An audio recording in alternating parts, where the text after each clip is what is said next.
Jojo54, on imagine que c'est son pseudo.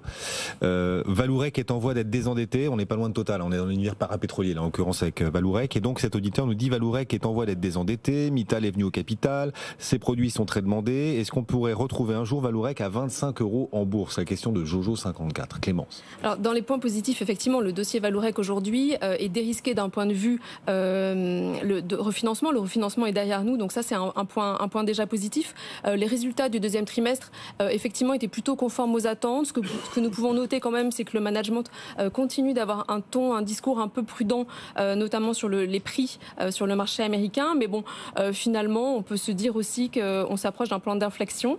Les prix américains devraient se stabiliser et on peut s'attendre à un rebond de la demande, à la fois aux États-Unis et à l'international au T4, au quatrième trimestre. Donc une augmentation séquentielle de l'opérationnel. Après, vous parliez de l'investissement d'ArcelorMittal, c'est le grand point d'interrogation. Est-ce qu'ils vont aller vers une OPA? Il y aurait des synergies qui resteraient limitées.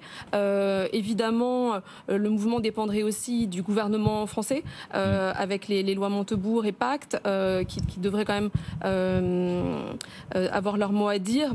On peut pas, en tout cas, exclure une approche plus volontaire d'Arcelor. Néanmoins, aujourd'hui, aucune prime spéculative n'est dans le cours de bourse. Et c'est ça qui est intéressant sur ce niveau-là.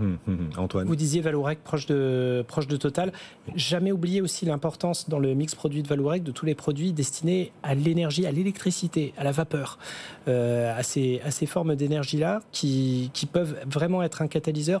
Le point faible, l'exposition au prix des matières premières. C'est vrai que vous avez vu les métallurgistes aujourd'hui ont passé une sale journée. ArcelorMittal terminé le lanterne rouge du CAC. Et oui, et Aperam dans l'inox aussi, plus forte baisse du SBF 120. Donc voilà, faire attention à cet aspect-là des choses.